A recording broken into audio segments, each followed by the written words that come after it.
Vitamin D లోపం అన్నది మన భారతీయుల్లో 80% మందికి వరకు ఉండిద్ది. అయితే విటమిన్ డి అన్నది సూర్యరశ్మి మన శరీరాన్ని తాకినప్పుడు మన శరీరంలోని కొలెస్ట్రాల్ అన్నది విటమిన్ డిగా మారుతుంది.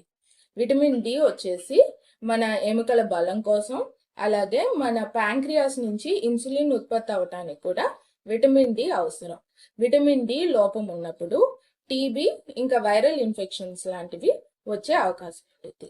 విటమిన్ డి లోపం రావటం వల్ల క్యాన్సరు, ఆయాసము, ఎముకలు బలహీనంగా ఉండటము, బీపీ, షుగర్, గుండె జబ్బులు, అలాగే auto immune diseases, Parkinson's, depression, Alzheimer's లాంటి మానసిక వ్యాధులు, ఇలాగ ఎన్నో వ్యాధులు విటమిన్ డి లోపం వల్ల వచ్చే అవకాశం ఉంటుంది. అయితే ఉదయం 10 గంటల నుంచి సాయంత్రం 4 గంటల వరకు ఎండలో 20 నుంచి 30 నిమిషాల వరకు ఉండటం వల్ల విటమిన్ డి అన్నది మన శరీరానికి అందుతుంది. అయితే తీక్షణమైన ఎండని మనము అవాయిడ్ చేయాల్సిన అవసరం ఉంటుంది.